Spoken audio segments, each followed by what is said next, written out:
Olá, olá pessoal, tudo bem com vocês? Bom, para quem não me conhece, meu nome é Mariana e hoje nós vamos começar a leitura da Lei número 8069, de 13 de julho de 1990, que dispõe sobre o Estatuto da Criança e do Adolescente e dá outras providências, ou seja, o famoso ECA. Então, começando. O Presidente da República. Faço saber que o Congresso Nacional decreta e eu sanciono a seguinte lei. Título 1. Das disposições preliminares. Artigo 1º. Esta lei dispõe sobre a proteção integral à criança e ao adolescente. Artigo 2º.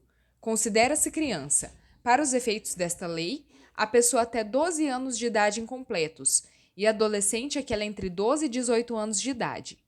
Parágrafo único. Nos casos expressos em lei, aplica-se excepcionalmente este estatuto às pessoas entre 18 e 21 anos de idade. Artigo 3º.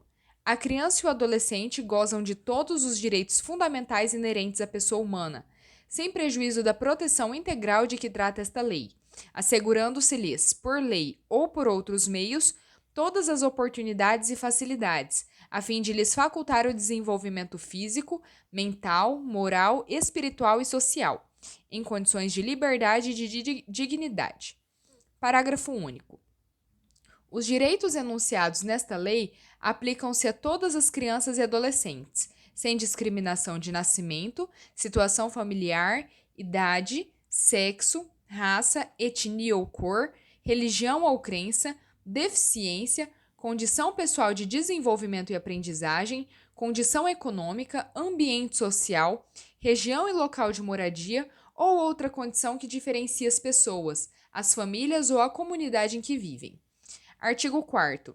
É dever da família, da comunidade, da sociedade em geral e do poder público assegurar, com absoluta prioridade, a efetivação dos direitos referentes à vida, à saúde, à alimentação, à educação, ao esporte, ao lazer, à profissionalização, à cultura, à dignidade, ao respeito, à liberdade e à convivência familiar e comunitária.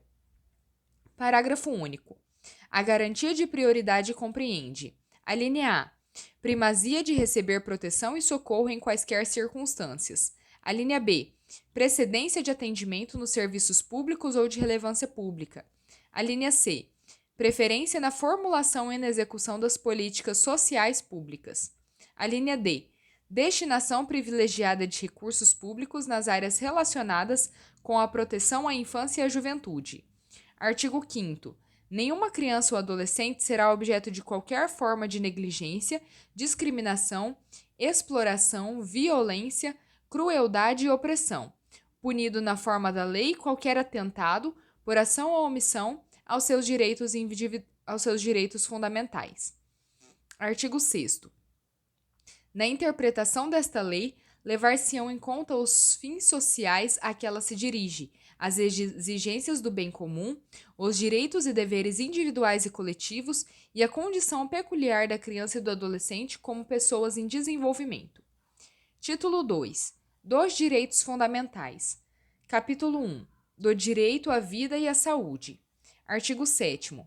A criança e o adolescente têm direito à proteção à vida e à saúde, mediante a efetivação de políticas sociais públicas que permitam o nascimento e o desenvolvimento sadio e harmonioso, em condições dignas de existência. Artigo 8º.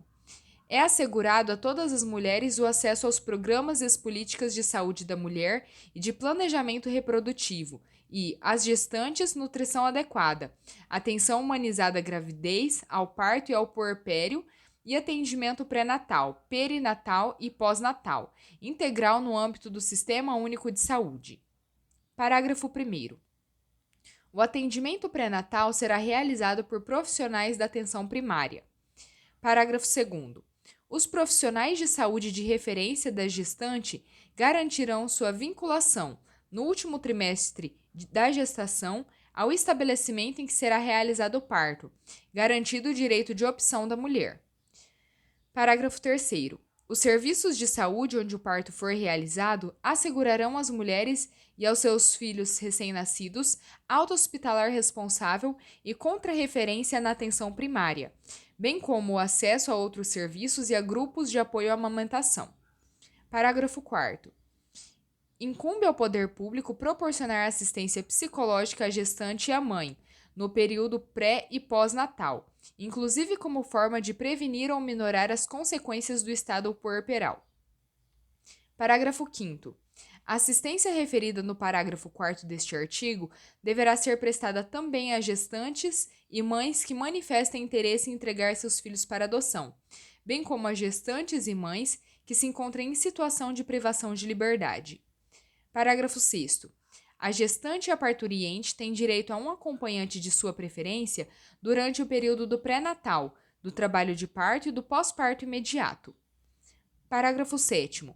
A gestante deverá receber orientação sobre aleitamento materno, alimentação complementar saudável e crescimento e desenvolvimento infantil, bem como sobre formas de favorecer a criação de vínculos afetivos e de estimular o desenvolvimento integral da criança.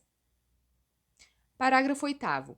A gestante tem direito a acompanhamento saudável durante toda a gestação e a parto natural cuidadoso, estabelecendo-se a aplicação de cesariana e outras intervenções cirúrgicas por motivos médicos. Parágrafo 9º. A atenção primária à saúde fará a busca ativa da gestante que não iniciar ou que abandonar as consultas de pré-natal, bem como da puérpera que não comparecer às consultas pós-parto. Parágrafo 10.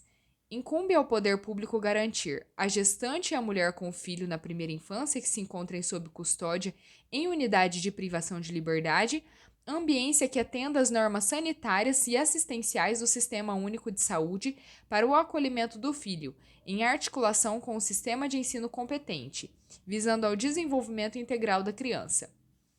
Artigo 8º. 8º-A. Fica instituída a Semana Nacional de Prevenção da Gravidez na Adolescência, a ser realizada anualmente na semana que incluir o dia 1º de fevereiro, com o objetivo de disseminar informações sobre medidas preventivas e educativas que contribuam para a redução da incidência da gravidez na adolescência. Parágrafo único.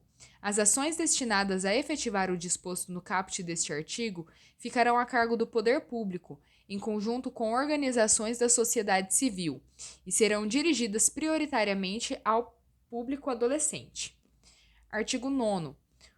O poder público, as instituições e os empregadores propiciarão condições adequadas ao aleitamento materno, inclusive aos filhos de mães submetidas à medida privativa de liberdade. Parágrafo 1º. Os profissionais das unidades primárias de saúde desenvolverão ações sistemáticas, individuais ou coletivas, visando ao planejamento, a implementação e a avaliação de ações de promoção, proteção e apoio ao aleitamento materno e à alimentação complementar saudável, de forma contínua. Parágrafo 2º. Os serviços de unidades de terapia intensiva neonatal deverão dispor de banco de leite humano ou unidade de coleta de leite humano. Artigo 10. Os hospitais e demais estabelecimentos de atenção à saúde de gestantes, públicos e particulares, serão obrigados a: inciso 1. Manter registro das atividades desenvolvidas, através de prontuários individuais, pelo prazo de 18 anos. Inciso 2. Identificar o recém-nascido mediante o registro de sua impressão plantar e digital e da impressão digital da mãe, sem prejuízo de outras formas normatizadas pela autoridade administrativa competente. Inciso 3. Proceder a exames visando ao diagnóstico e terapêutica de anormalidades no metabolismo do recém-nascido, bem como prestar orientação aos pais. Inciso 4.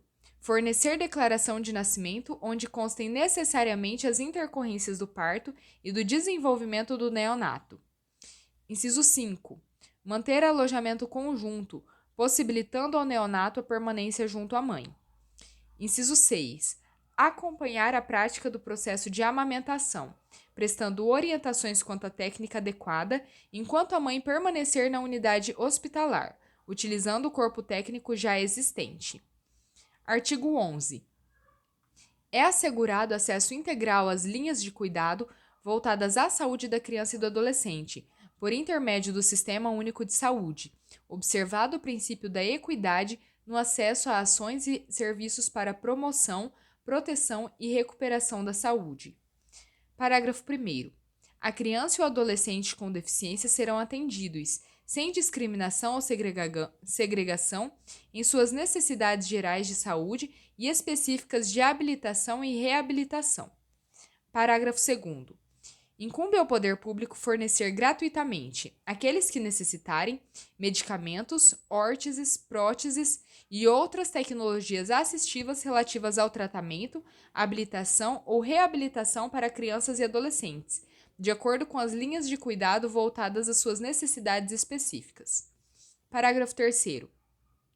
Os profissionais que atuam no cuidado diário ou frequente de crianças na primeira infância receberão formação específica e permanente para a detecção de sinais de risco para o desenvolvimento psíquico, bem como para o acompanhamento que se fizer necessário. Artigo 12. Os estabelecimentos de atendimento à saúde, inclusive as unidades neonatais, de terapia intensiva e de cuidados intermediários, deverão proporcionar condições para a permanência, em tempo integral, de um dos pais ou responsáveis, nos casos de internação de criança ou adolescente. Artigo 13.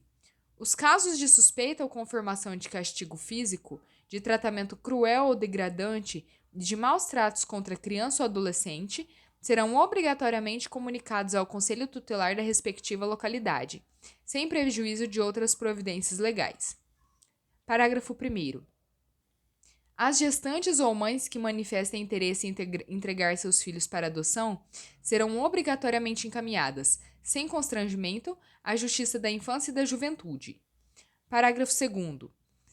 Os serviços de saúde em suas diferentes portas de entrada, os serviços de assistência social em seu componente especializado, o Centro de Referência Especializado de Assistência Social, CREAS, e os demais órgãos do Sistema de Garantia de Direitos da Criança e do Adolescente deverão conferir máxima prioridade ao atendimento das crianças na faixa etária da primeira infância, com suspeita ou confirmação de violência de qualquer natureza, formulando o projeto terapêutico singular que inclui intervenção em rede e, se necessário, acompanhamento domiciliar. Artigo 14. O Sistema Único de Saúde promoverá programas de assistência médica e odontológica para a prevenção das enfermidades que ordinariamente afetam a população infantil e campanhas de educação sanitária para pais, educadores e alunos. Parágrafo 1º. É obrigatória a vacinação das crianças nos casos recomendados pelas autoridades sanitárias. Parágrafo 2º.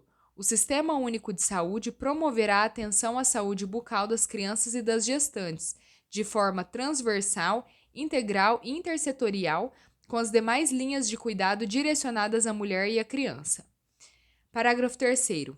A atenção odontológica à criança terá função educativa protetiva e será prestada, inicialmente, antes de o bebê nascer, por meio de aconselhamento pré-natal, e, posteriormente, no 6º e no 12º anos de vida, com orientações sobre saúde bucal. Parágrafo 4º. A criança com necessidade de cuidados odontológicos especiais será atendida pelo Sistema Único de Saúde. Parágrafo 5º. É obrigatória a aplicação a todas as crianças, nos seus primeiros 18 meses de vida, de protocolo ou outro instrumento construído com a finalidade de facilitar a detecção, em consulta pediátrica de acompanhamento da criança, de risco para o seu desenvolvimento psíquico. Capítulo 2. Do direito à liberdade, ao respeito e à dignidade. Artigo 15.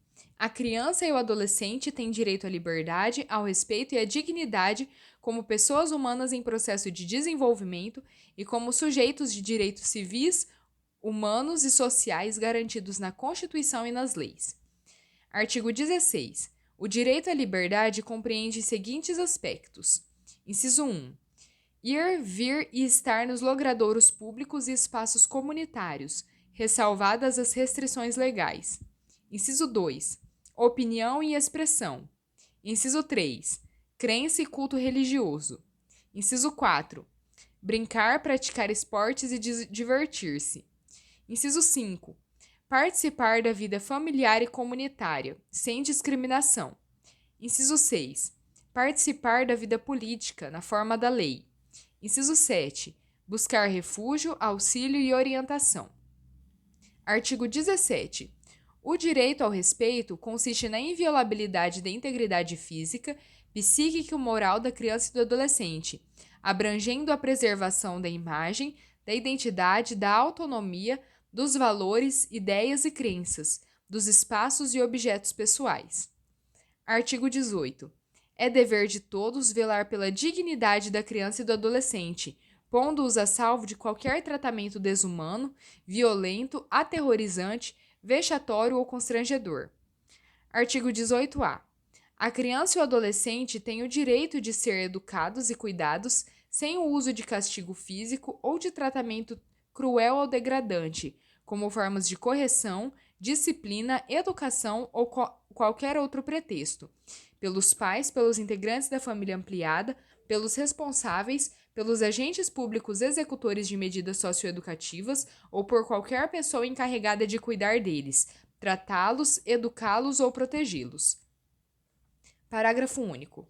Para os fins desta lei, considera-se: inciso 1. Castigo físico. Ação de natureza disciplinar ou punitiva aplicada com o uso da força física sobre a criança ou adolescente que resulte em: a linha A, sofrimento físico ou, a linha B, lesão. Inciso 2. Tratamento cruel ou degradante. Conduta ou forma cruel de tratamento em relação à criança ou ao adolescente que: a linha A, humilhe, ou a linha B, ameace gravemente, ou a linha C, ridicularize. Artigo 18b. Os pais, os integrantes da família ampliada, os responsáveis, os agentes públicos executores de medidas socioeducativas ou qualquer pessoa encarregada de cuidar de crianças e de adolescentes, tratá-los, educá-los ou protegê-los, que utilizarem castigo físico ou tratamento cruel ou degradante como formas de correção, disciplina, educação ou qualquer outro pretexto, estarão sujeitos, sem prejuízo de outras sanções cabíveis, às seguintes medidas, que serão aplicadas de acordo com a gravidade do caso. Inciso 1. Encaminhamento a programa oficial ou comunitário de proteção à família. Inciso 2. Encaminhamento a tratamento psicológico ou psiquiátrico. Inciso 3. Encaminhamento a cursos ou programas de orientação. Inciso 4. Obrigação de encaminhar a criança a tratamento especializado. Inciso 5. Advertência. Parágrafo único. As medidas previstas neste artigo serão aplicadas pelo Conselho Tutelar, sem prejuízo de outras providências legais. Bom, gente, por hoje foi isso. Espero que tenham gostado. Curtam, compartilhem e sigam o canal para mais vídeos. E até a próxima!